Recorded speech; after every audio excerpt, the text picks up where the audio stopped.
Daily, weekly और monthly राशिफल के साथ साथ ज्योतिष, वास्तु, मंत्र आदि से जुड़ी वीडियोस रेगुलरली पाने के लिए चैनल को अभी सब्सक्राइब कीजिए और बेल नोटिफिकेशन पे भी क्लिक कीजिए ताकि नई वीडियो की नोटिफिकेशन आपको समय पर मिल जाए।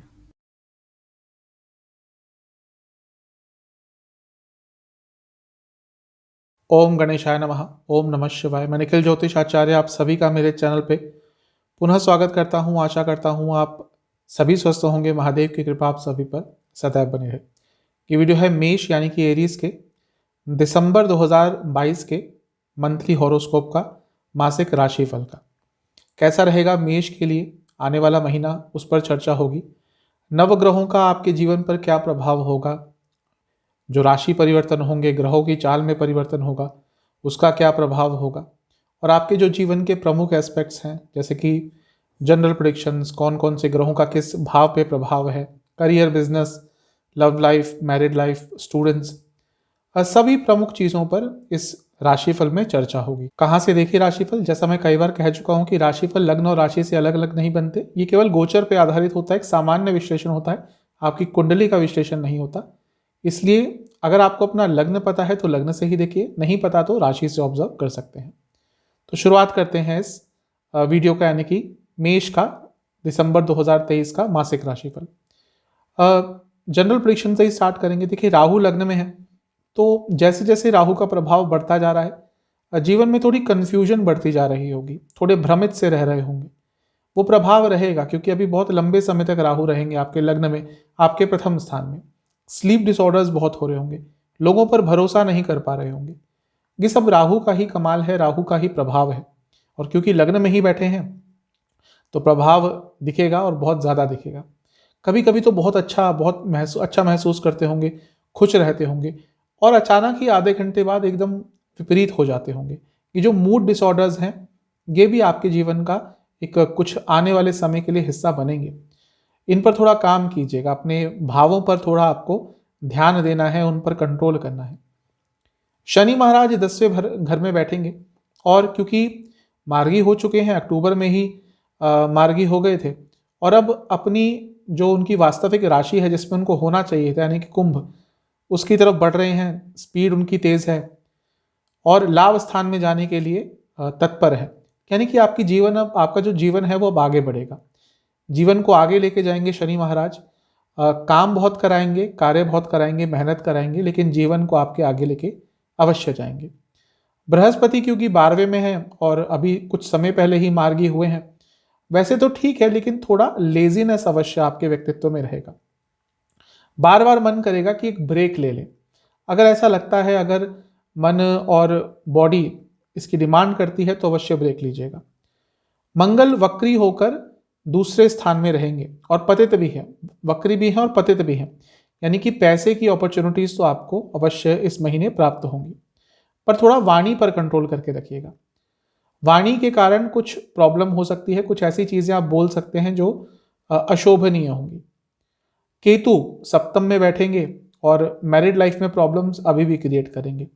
ऑलरेडी प्रॉब्लम्स आ रही होंगी, जिसकी दशा अंतर्दशा फेवरेबल नहीं है उनकी ज़्यादा प्रॉब्लम आ रही होंगी। सूर्य महाराज महीने के मध्य भाग तक 8वें स्थान में रहेंगे।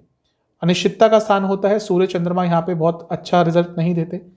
तो ये वो समय है जब आपकी इम्यूनिटी कम रहेगी और आपका अपने घर के बड़ों से कुछ वाद विवाद भी हो सकता है। सेल्फ रिस्पेक्ट थोड़ी कम रहेगी, लेकिन जीवन आगे बढ़ेगा जैसे ही महीने के मध्य भाग में सूर्य आपके नवम भाव में आ जाएंगे, अष्टम को छोड़कर। अचानक से जो मूड में प्रॉब्लम्स आ रही थी वो भी थोड़ा ठीक होना शुरू हो जाएंगी। अथॉरिटी आएगी वापस जीवन में। जो दो प्रमुख राशि परिवर्तन होने वाले हैं इस महीने, वो बुध और शुक्र के हैं। वो महीने के शुरुआत में ही हो जाएंगे।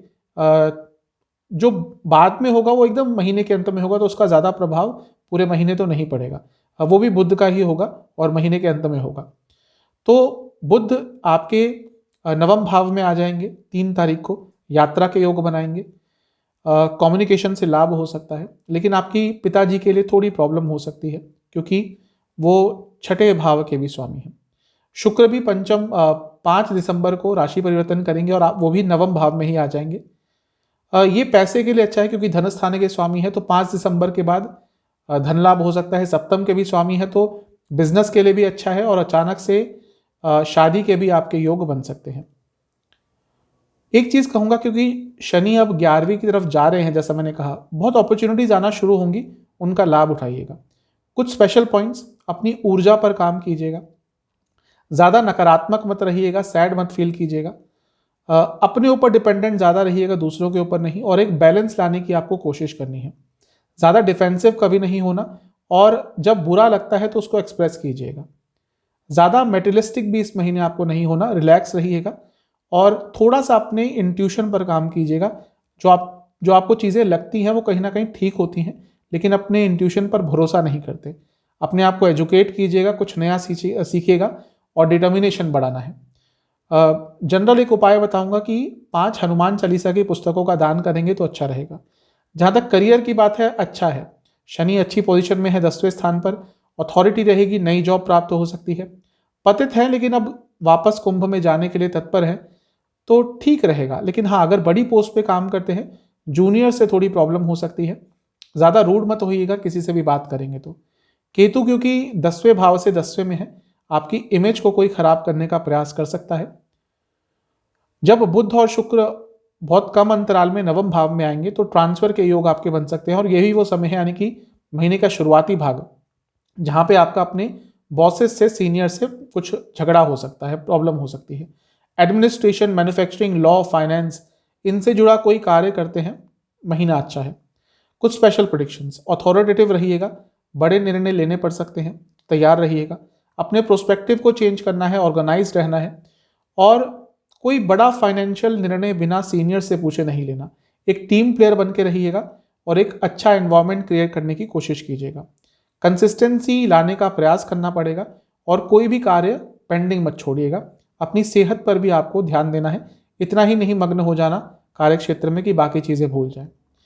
उपाय कार्य क्षेत्र के लिए इस महीने का ये होगा कि आपको महीने के पहले शनिवार को या महीने के शुरुआती दिनों में 3 सरसों के तेल के दिए शनिदेव को अर्पण करने हैं, और ओम सूर्य पुत्राय नमः मंत्र का 108 बार जाप करना है। अब बिजनेस पे चलते हैं। देखिए, केतु सप्तम में है तो प्रॉब्लम्स तो आ रही होंगी, इनकंसिस्टेंसी रहेगी। बृहस्पति क्योंकि मार्गी हो गए हैं ऑलरेडी, तो इस महीने उनका प्रभाव रहेगा, तो थोड़े बहुत ऑब्स्टिकल्स दूर होंगे क्योंकि वो सप्तम से छठे में है। और शनि भी मार्गी हो चुके हैं, तो दोनों का ही प्रभाव मार्गी का होगा, और शनि की सप्तम पे दृष्टि भी रहेगी। तो हार्डवर्क करेंगे तो महीने की जो इनकंसिस्टेंसी है उसमें कमी आएगी। अच्छा समय होगा जब शुक्र 9वें भाव में आ जाएंगे 5 दिसंबर को, क्योंकि वो सप्तम के स्वामी है और भाग्यस्थान में आ रहे हैं, तो अच्छा रहेगा। तो ओवरऑल ठीक ठाक है बिजनेस के लिए। माइनिंग, एग्रीकल्चर, मेटल या ऑटोमोबाइल, इनसे जुड़ा कुछ बिजनेस है, लाभ होगा। कुछ स्पेशल पॉइंट्स हैं, जब आपको लगे कि मदद की जरूरत है, मांगिएगा। वाणी में सौम्यता बहुत इंपॉर्टेंट रहेगी। चैलेंजेस आएंगे, उनको फेस कीजिएगा, कॉम्पिटिटिव रहिएगा, और अपने बिजनेस का नाम बढ़ाना है, इस चीज पर आपको इस महीने ध्यान देना है। ज्यादा इनसिक्योर मत रहिएगा। कंपेयर करना है अगर बिजनेस को, तो अच्छे वे में कीजिएगा कि कैसे उनसे कंपेयर करके आगे बढ़ सकते हैं। उपाय यह है कि प्रथम शुक्रवार को महीने के या महीने के शुरुआती 1-2 दिन में आपको किसी भी मंदिर में अगरबत्ती का या पूजा की किसी भी सामग्री का, यानी धूप का, अगरबत्ती का दान कर सकते हैं। फाइनेंस पे चलते हैं, क्योंकि शनि महाराज अब, जैसा मैंने कहा, लाभ स्थान में जाने के लिए तत्पर है, और मंगल दूसरे स्थान में है, तो अच्छा दिख रहा है, पैसा आ सकता है। लेकिन इन्वेस्टमेंट को लेकर थोड़ा आपको इस महीने ध्यान से चलना पड़ेगा, कुछ गलत निर्णय ले सकते हैं, केयरफुल रहिएगा। इन्वेस्टमेंट मैं तो यही कहूंगा कि 16 दिसंबर तक अवॉइड कीजिएगा, जब तक सूर्य आपके राशि परिवर्तन नहीं करके नवम में नहीं आ जाते, तब तक आपको इन्वेस्टमेंट अवॉइड करनी है। उसके बाद कर सकते हैं। जहां तक खर्चों की बात करें तो लीगल चीज़ों पर, गवर्नमेंट की चीज़ों पर, दवाइयों पर, पेरेंट्स पर, यात्राओं पर और धार्मिक चीज़ों पर खर्चा होगा।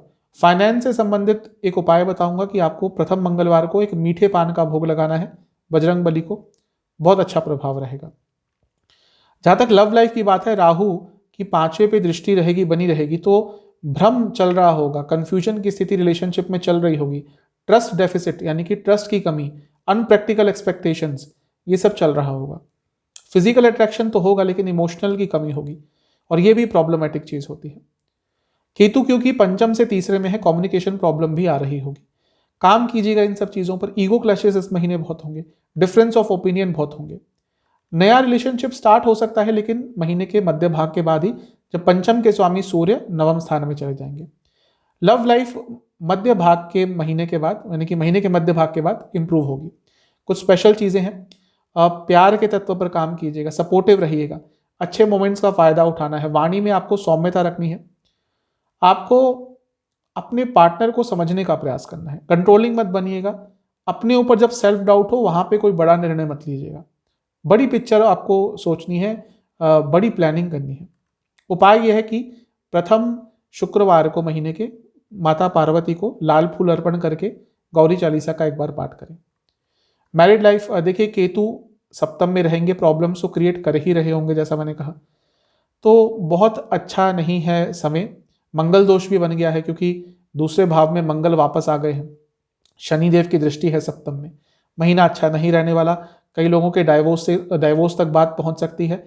जिनकी ऑलरेडी मैरिड लाइफ अच्छी नहीं चल रही, दशा अंतरदशा अच्छी नहीं है, बहुत प्रॉब्लम्स होंगी, दूरियां आएंगी और ईगो क्लैशेस बहुत होंगे। रिलेटिव्स का भी बहुत इन्वॉल्वमेंट रहेगा जो चीज़ों को कॉम्प्लिकेट करेगा। मनी इश्यूज हो सकते हैं, मेटेरियलिस्टिक इश्यूज हो सकते हैं। अच्छा महीना नहीं है मैरिड लाइफ के लिए, ध्यान दीजिएगा। मैं यही कहूँगा कुछ स्पेशल पॉइंट्स के जरिए कि ज़्यादा सोचना नहीं, कोशिश कीजिएगा कि चीज़ें ठीक हो जाएं। डाइवोर्स एक कोई बहुत अच्छी चीज़ नहीं होती, या मैरिड लाइफ में प्रॉब्लम लंबे समय तक चलना कोई बहुत अच्छी चीज़ नहीं होती। कोशिश कीजिएगा चीज़ें सॉल्व हो जाएं। वाणी पर बहुत कंट्रोल, नेगेटिव चीज़ों पर कंट्रोल, नेगेटिव चीज़ों पर फोकस नहीं करना आपको। मिसकम्युनिकेशन अवॉइड करने हैं और कभी कभी हंसी मजाक का फैक्टर भी इंक्लूड करना है। उपाय यह है कि आपको ओम शुक्राय नमः इस मंत्र का 108 बार जाप करना है महीने के शुरुआत में, पहले दिन या दूसरे दिन कर लीजिएगा। यहाँ तक सेहत की बात है, लग्न के जो स्वामी हैं मंगल, वो खुद ही वक्री हैं। सूर्य इम्यूनिटी के कारक अष्टम में रहेंगे 16 तारीख तक, तो महीना मिला जुला सा है। राहु ऑलरेडी लग्न में कुछ मेंटल प्रॉब्लम्स, मानसिक प्रॉब्लम्स दे रहे होंगे, थोड़ा केयरफुल रहिएगा। मध्य भाग के बाद महीने की चीज़ें ठीक होंगी, उस वहाँ तक थोड़ी प्रॉब्लम्स हैं। आंखों की प्रॉब्लम, दांतों की प्रॉब्लम, बीपी, बाहर का खाना खाने के कारण इन्फेक्शंस, प्राइवेट पार्ट्स की प्रॉब्लम, एसिडिटी, हड्डियों की प्रॉब्लम, ये सब काफ़ी तंग करेगा। लोअर बैक में भी काफ़ी दर्द रह सकता है। उपाय है कि महीने के प्रथम सोमवार को गंगा जल और दूध मिला के महादेव का अभिषेक करना है और ओम रुद्राय नमः मंत्र का 108 बार जाप करना है। स्टूडेंट्स पे चलते हैं। देखिए स्टूडेंट्स के लिए तो ठीक ठाक सा है। एक्चुअली पंचम भाव के स्वामी 8वें में है, तो जो रिसर्च बेस्ड स्टूडेंट्स हैं उनके लिए अच्छा है, लेकिन ओवरऑल थोड़ी अनिश्चितता रहेगी। आपकी सेहत भी बिगड़ सकती है स्टूडेंट्स की, उसके कारण भी नकारात्मक प्रभाव पड़ेगा।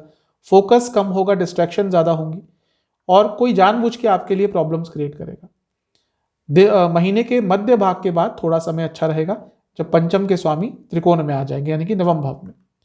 उपाय स्टूडेंट्स के लिए है कि गणेश जी को पहले बुधवार को सिंदूर अर्पण करके 3 बार गणेश चालीसा का आपको पाठ करना है। तो आशा करता हूँ ये मासिक राशिफल की वीडियो मेष के लिए आपके काम आएगी।